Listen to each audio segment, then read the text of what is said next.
దూరభారంగా ఆయన రాలేకపోతున్నారు. ఏమో కాదు పిల్లలకి ఇది కాదు. మా పెద్దబడికి నెక్స్ట్ ఆయన మోసం చేసే ఈ జనాలు మోసం చేస్తారు, చేసినా మేము లెక్క చేయం. ఈసారి ఎమ్మెల్యే తగ్గపోకూడదండి. మరి తేడా లేదు. ఇది వాస్తవం జరిగేది. మమ్మల్ని అది కోరుకుంది ఆ భగవంతుడి దయ వల్ల. రైతు లేదు. బాబాయ్ చెప్పండి, వచ్చే ఎన్నికల్లో ఎవరు ముఖ్యమంత్రి అవుతారు? మాకు ఎవరైనా పర్వాలేదు ముఖ్యమంత్రి. మాకు వడ్లు కొనుక్కొని మాకు సరిగ్గా శుభ్రంగా రేటు ఇచ్చి మాకు తీసుకుంటే సంచులు ఇస్తలేదు. మమ్మల్ని ఎక్కడికి వెళ్ళి మమ్మల్ని చూస్తలేదు ఎవరు. ఆ పనులు మునిగిపోయి ఎవరో నాదుడు లేడు. మమ్మల్ని ఏడిపిస్తున్నారు. శుభ్రం మమ్మల్ని చూస్తే మళ్ళీ అయినే అవుతాడు. లేదనుకో అంటే వర్షాలకి దెబ్బతిన్న పంట పొలాలకు కూడా పరిహారం ఒక్కరు రాలేదు చూడలేదు. అసలు మమ్మల్ని ఏడిపిస్తుంది. మీ కళ్ళ నెత్తురు వస్తుంది. మాకు ఎవరు చూసేవాళ్ళు. మండల వ్యవసాయ అధికారి కానీ ఎవరు రాలేదండి. ఎవరు రాయడం కూడా లేదు. ఒడ్లు కూడా రోడ్ల మీద పడి నానా ఇబ్బందులు పడతాం మేము. మరి మీ సమస్యను స్థానిక ఎమ్మెల్యే దృష్టికి తీసుకెళ్లారా? ఎవరు వాళ్ళు వస్తే కదా. అసలు ఎమ్మెల్యే కూడా రావట్లేదు కదండి. ఇక్కడికి వస్తే కదా వచ్చి చూసుకోవాలిగా. మనం ఎక్కడికి వెళ్తాం? మా వచ్చి ఓట్లు వేయాలి అంటే వస్తాయి, చూసుకుంటే ఓట్లు వేస్తారు. మీరు రాని ఓట్లు ఎక్కడ వేసేస్తాం? మేము బజారు పడి ఓట్లు వేసి ఆయన గెలిపిస్తావా? ఈయన గెలిపేము. అది మమ్మల్ని అది కోరుకుంది ఆ భగవంతుడి దయ వల్ల. ఆయన శుభ్రం చూస్తే మళ్ళీ ఆయనే గెలుస్తాడు. చూడపోడు అనుకో గెలండి. ఇప్పుడు ఆంధ్రప్రదేశ్ లో రేపు మార్చిలో జరగబోయే ఎన్నికల్లో ఎవరు ముఖ్యమంత్రి అవుతారు? ముఖ్యమంత్రి గురించి వదిలేయండి. ముందు ఉండా ధాన్యం ఎత్తాలి. ముందు ధాన్యం ఉండాది. మద్దతు ధరగా అక్కర్లా మాకు. ఉండా 1400 1600 ఇచ్చాడు. 100 రూపాయలు తక్కువైనా ఉండా ధాన్యం రోడ్డు మీద లేకుండా చాలా లేకుండా ఎత్తుకెళ్ళిపోతే సీఎం ఆయన అవుతాడు. లేకపోతే గవర్నమెంటే పడిపోతాయి. ఖచ్చితంగా రాజ్యాలు జరిగేది పక్కాగా జరుగుద్ది. రోడ్ల కోసం వీటి కోసం కాదు. అవన్నీ చేసాడో చేయలేదో అందరికీ తెలుసు. అదైనా వదిలి ముందు ధాన్యం గురించి వెళ్ళే ధాన్యం వెనక వెళ్తుంటే స్పీడ్కి వెళ్తే గవర్నమెంట్ కంపల్సరీ పడిపోతుంది. ఇది గ్యారెంటీ. రైతు లేదు. రైతుని బాగా అద్దుకోవట్లేదు. బాగా ఇబ్బంది. ఇప్పుడు ఆయన అక్కడ కుర్చీలో కూర్చొని ఏ ఒట్టు ఆపొద్దు కొనేయండి అన్నాడు. ఇక్కడ ఒక్కడ కొంటల చేలోకి వస్తున్నారు. నీ ఒట్టు ఆరుదాలేదు లేదు అన్నాడు. వీళ్ళు వస్తుంటే పాయి అంటున్నారు. మిల్లుకి తీసుకెళ్తుంటే ఎకరానికి వచ్చి 20,000 కట్టాల్సి వస్తుంది ఎదురు. మిల్లుకి తీసుకెళ్తే అక్కడ నుంచి 1,00,000 రూపాయలు తెచ్చుకున్నాడు పోయి దెబ్బకు 10,000 తీసుకెళ్లాల్సి వస్తుంది. అది అంటే గవర్నమెంట్ ఎలా నుంచుంటుంది అప్పుడు? ఇప్పుడు రైతే కదా. మాకు 100 రూపాయలు మేము వస్తే కూలోడికి 10 రూపాయలు ఇవ్వగలం. అసలు కూలోడు నష్టపోయి మేము నష్టపోతే ఎలా? అదే అండి. రైతులను ఆదుకునే ప్రభుత్వం వస్తే అవునండి. రైతును ఆదుకోవాలి. ఎవరు వచ్చినా కదా ముందు రైతును చూసుకుంటేనండి గవర్నమెంట్ నిలబడే. జగన్మోహన్ రెడ్డి గారు అవుతారు. మా అబ్బాయి చౌదరి గారు పరిపాలన బాగా నెంబర్ 1 ఉంది మా ఏరియాలో. ఎమ్మెల్యే గారు నెంబర్ 1. ఏ సంక్షేమ పథకాలు కానీ ఏటికి కానీ లోటుపాటు లేకుండా శుభ్రంగా అందించారు. పేదలకి కావాల్సినంత పరిపాలన అందించారని దాంట్లో తేడా లేదు. మొత్తం డెవలప్మెంట్ మూలన పడిపోయిన రోడ్లు కూడా డెవలప్మెంట్ చేసి వాళ్ళ పరిపాలన సమృద్ధిగా పెట్టాడు అబ్బాయి చౌదరి గారు. రేపు ఆంధ్రప్రదేశ్ లో జరిగే ఎన్నికల్లో ఎవరు ముఖ్యమంత్రి అవుతారు? చాలా ఇబ్బందికరంలో ఉందండి ఆ రాష్ట్రం. అవ్వాలంటే కనుక ముఖ్యమంత్రి గారు ఈ గవర్నమెంట్ కనుక ధాన్యం ఏమైనా కొనగలిగి రైతులను ఎదరబెడితే కనుక గవర్నమెంట్ ఏమైనా ముందుకెళ్ళొద్దండి. లేకపోతే కానీ వెళ్ళే అవకాశాలు లేవండి. గవర్నమెంట్ తిరగబడిపోద్దండి. అంటే పడిపోయిన పంట పొలాలను ఎవరో కూడా పట్టించుకున్న వాళ్ళు లేడు. ఒక ధాన్యాన్ని కొన్నవాడు లేడు. ఈ ధాన్యం వల్ల చాలా ఇబ్బందులు అండి. ఈ సిస్టమ్ మారితే ఏమన్నా ధాన్యం ఎదరికెళ్తే గవర్నమెంట్ ముందుకెళ్ళొద్దండి. అంటే జగన్మోహన్ రెడ్డి గారు పెట్టిన రైతు భరోసా కేంద్రం ద్వారా ధాన్యం కొనుగోలు అసలు ఏమీ పని అవుతలేదండి. సంచి ఇచ్చిన వాళ్ళు లేడు, ధాన్యం చూసిన వాళ్ళు లేడు, వెళ్ళిన ధాన్యం లేదు. రకరకాల ఇబ్బందులు అండి. ఈ సిస్టమ్ మారితేనే ఏరే రకంగా అయితే ఈ ధాన్యం ముందుకెళ్తే గవర్నమెంట్ ముందుకెళ్ళొద్దండి. ఈ ధాన్యం కనుక కొనుగోలు లేకోకుండా వెనకబడిపోయే లెక్క అయితే కనుక ధాన్యం ప్రభుత్వం వెనకబడిపోద్దండి. ఇది వాస్తవం జరిగేది.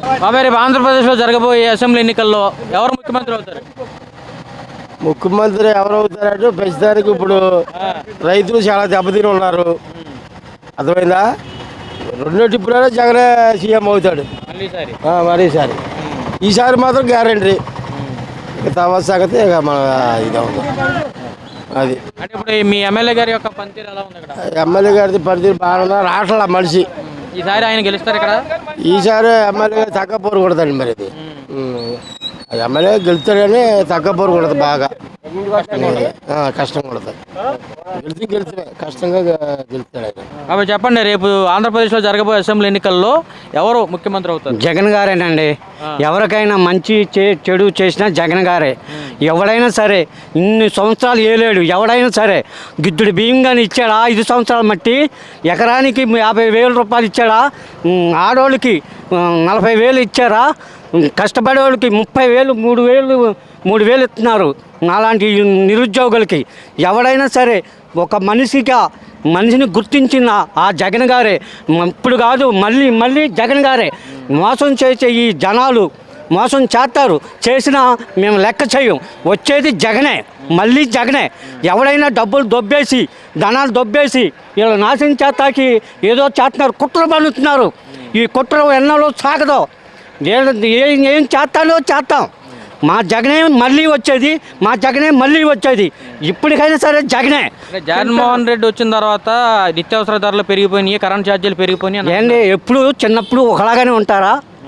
నిత్యంత ధరలు పెరగటం అంటే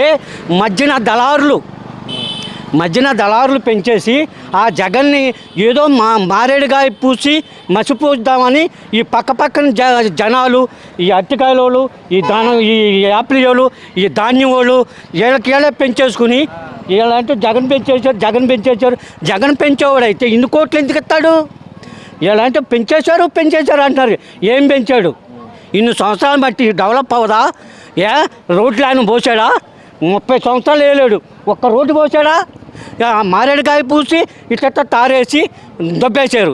ఇలాంటి భవనాలు కట్టేసుకుని ధనాలు కట్టేసి పేదోడు బతకటం ఓర్చలేక ఈ కూర్చున్న జనం పేదోడు బతకటం ఓర్చలేక వీళ్ళు జగన్ అంటారు. 30 ఎకరాలకి ₹1,00,000, 5 ఎకరాలకి ₹1,00,000. మాకు నిరుపేదలం, యాపిల్ అమ్ముకునే అట్టుపళ్ళు అమ్ముకునే వాళ్ళకి మాకేమీ లేదు. ఎకరాలు ఉన్న వాళ్ళకి అందరూ చేసేది, లేనోడికి ఏమి చేయరా? ఉద్యోగమంత్రులకేనా జీతాలు ఇచ్చేది? మాకేమీ లేదా? జగన్ మళ్ళీ వస్తాడు.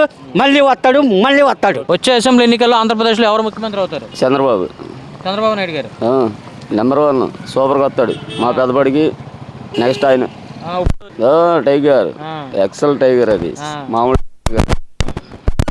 చూసుకునే ఆయన వస్తే బాగా చేస్తారా? బాగా చేస్తాడని మా కోరిక. చేశాడు ఒకప్పుడు, ఇప్పుడు ఆయన వస్తేనే సూపర్. ఇంకా ఓకే, ఇప్పుడున్న ఎమ్మెల్యే గారి పనితీరు ఎలా ఉంది? ఎందుకు లేదు చెప్పకూడదు. కాబట్టి రేపు అసెంబ్లీ ఎలక్షన్స్లో ఆంధ్రప్రదేశ్కి ఎవరు ముఖ్యమంత్రి అవుతారు? జగనే వస్తాడండి. మాకు 5,000 పెన్షన్ ఇస్తున్నారండి. మాకు బతుకులేదు, భార్య పిల్లలు వదిలేశారు అందరూ. నన్ను ఇప్పుడు ఆయన బతికిస్తున్నాడు ఆ లెక్కలో. అదండి. ఈ దెందులూరు నియోజకవర్గంలో మీ ఎమ్మెల్యే గారి యొక్క పనితీరు ఎలా ఉంది? పనితీరు కదా అన్నది, కానీ దూరభారంగా ఆయన రాలేకపోతున్నారు. ఈసారి మళ్ళీ ఆయన గెలిచే అవకాశం ఉంది? జగనే వస్తారు ఇక్కడ దెందులూరు నియోజకవర్గంలో. ఆయన తెలు కానీ సీఎం మాత్రం జగనే. ఆంధ్రప్రదేశ్లో జరిగే అసెంబ్లీ ఎన్నికల్లో ఎవరు ముఖ్యమంత్రి అవుతారు? చంద్రబాబు నాయుడు అవుతాడు. చంద్రబాబు నాయుడు గారు. ఎందువలన అంటే ఆయన లోగడా చేసిన పనులు గుర్తుంచుకుని అవుతాడని మనకు నమ్మకం ఉంది. ఇప్పుడు జగన్మోహన్ రెడ్డి కూడా బాగానే చేస్తున్నాడు అని అంటున్నారు. ఏమీ లేదు. అంటే ప్రతి ఇంటికి సంక్షేమ పథకాలు ఇస్తున్నాం. 100 మందిలో 10 మందికి ఇస్తే సుఖం ఏముంది? అందరికి అందట్లా.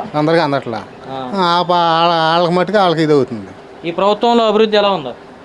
ఏం లేదు, అభివృద్ధి ఏం లేదు.